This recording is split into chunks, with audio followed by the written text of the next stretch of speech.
So for most people, signing your first creator is the biggest problem and the biggest bottleneck when it comes to actually starting and growing the agency. But it doesn't have to be that hard. Recruitment can actually be quite an easy process if you understand what contributes to successful recruitment. So instead of jumping headfirst into what to do, I actually want to bring it back to what not to do. Because for a lot of people, I think they hit roadblocks because they are presenting themselves in a way that stops them being able to recruit rather than doing things that allow them to recruit. Firstly, no social proof. If you don't have social media, or the social media that you do have, you're basically anonymous with no pictures. This is really difficult for people to invest into you because people buy people, and if they aren't presented with a person, they're presented with an account. It's quite difficult for them to emotionally respond to that and think, yeah, you know what, I really want to give this nobody a go. The likelihood is they're going to look at that account and think, could be a scam, I'm not sure that it's legit, I'm just going to ignore it in case. Whereas if there's an evident social proof there, because we have somebody who has lots of really cool pictures, they look quite interesting, they look like they belong in the space as a manager or an agency, whether it be your own personal Instagram or an agency Instagram, the content you post will differ, but the principle's the same. There needs to be a good amount of content that goes back for a long time, preferably with stories every day, a whole chunk of highlights, and a really cool tip here, engaging with other creators. Because I promise you that if a creator clicks onto your page and sees followed by friend,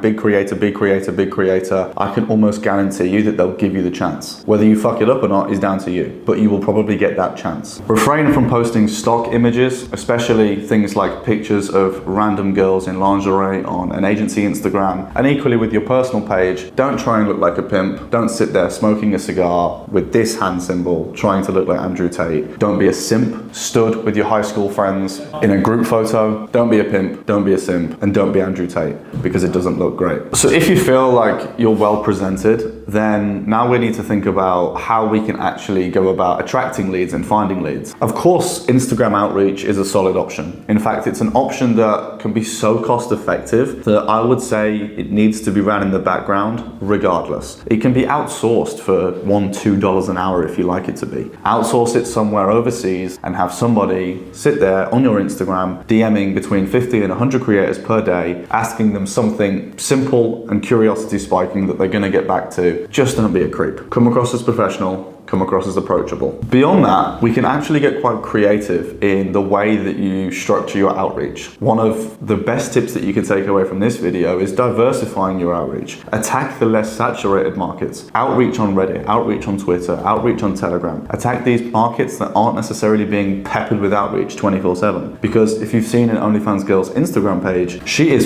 flooded with agencies that are promising her, I make you 100K, I make you 200K, a bunch of false promises to where she has a natural, subconscious, bad association with outreach on there. So the conversion rate will naturally be lower than if it's something that took her off guard when she was on Twitter, for example. Additionally, paid ads are also a great ROI when it comes to recruitment, even if it is quite expensive and it requires that upfront budget. If you are able to land yourself a big creator, a week or two of working with that creator, and near enough your entire scope of paid advertisement is paid off. So you should now have a creator, and this is probably the most important part of the video because so many people will get to this point and fuck it up from here because they don't have the minerals to maintain that lead. They don't have the ability to allow this creator to feel comfortable, safe, warm, and excited about the opportunity. So let's talk about what you actually do when you have the lead. Now, from this point, we need to be very, very careful in the way that we conduct the next few steps, and we need to ensure that the lead does not slip out of that funnel. Almost guaranteed the best way to do that is build some sort of rapport. And your easiest way of doing that is to get on the phone. If she's coming back and forth with you on message, whether it be on Instagram or Twitter or wherever it might be, ask for the number, jump on the phone. Because you're gonna have the opportunity to build rapport, build trust, and essentially have her invested in the process. If you don't have phone skills, get them. Sales over the phone is important, whether it be in this business or whether you fail in OFM and go do something else. I guarantee you that in 2024 and beyond, you will appreciate having good sales skills. So this is vital for any entrepreneur. Now, you probably wouldn't go into business with somebody over the internet without speaking to them, so why would this creator? Get on the phone and start having a conversation. And when you're on that conversation, don't be too hard with the sales. If you're just pitching, I will make you this much money, I'm gonna make you this much money, it's the best opportunity, every other agency's shit, she's just gonna think, fucking hell, all right, okay, cool, you know, who are you again? There needs to be a degree of personability to this conversation. So a great tip is just don't even sell it. Honestly, that is a big tip. Don't actually really sell your product for the most part. She will ask you the questions because she remembers why she's here. She doesn't forget what the call's about if you start having normal conversation. That part of the conversation will eventually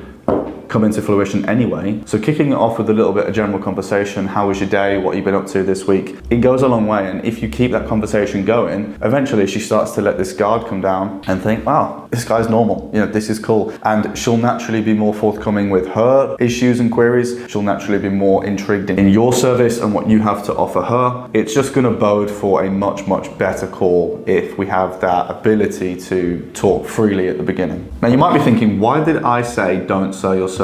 I am a big believer in a couple of different things. One, let your customer dictate the narrative. And two, under-promise and over-deliver. If you're super forthcoming with the sales side of the call, she's probably going to detect that you really could do with her signing to your agency. You're probably quite desperate for the model. Whereas if you're able to jump on the phone and essentially lay it out as, look, we don't need each other. There's no pressure here. We have a waiting list. As long as you can imagine, you have so many options with agencies. We don't need to make this work. So I want to just have a relaxed conversation. I want to go back and forth and see if we can find some sort of synergy. If you can completely switch the dynamic to where they're essentially pitching to work with you, you're going to have far better frame of that conversation from the get-go and throughout your partnership, just like in the dating world. If you're crying to a girl how badly you want to see her and meet up with her, it's never going to bode well. Versus if you're just a guy who's really smashing it in his own life, naturally the attention will be there if you want it. It's very much the same thing. The worst situation that you can be in is by over-promising and under-delivering. Because if you promise this creator $100,000 in revenue in their first month and you miss, the curtains are coming in. Don't miss. It is always better to under-promise, maybe $10,000, and she makes 50, than promise 100 and she makes 50. It's not going to work out the same versus if you under-promise, she is going to be ecstatic with that $50,000 versus her getting into her head, I'm going to make $100,000 this month. She'll probably start planning how she's going to spend it, and then boom, she doesn't have the money. It creates a bad relationship. And a quick tip here as well, don't overcomplicate things. When it comes to content strategy, when it comes to writing a contract, when it comes to orchestrating the chatting, don't overcomplicate and overwhelm the creator with unnecessary information. You do your thing and make it super, super simple for her. If you purchased a car, the last thing that they're going to do is overwhelm you with unnecessary information. They're probably just going to keep it super simple, pick the car, arrange the finance, and choose the day that you want to collect it.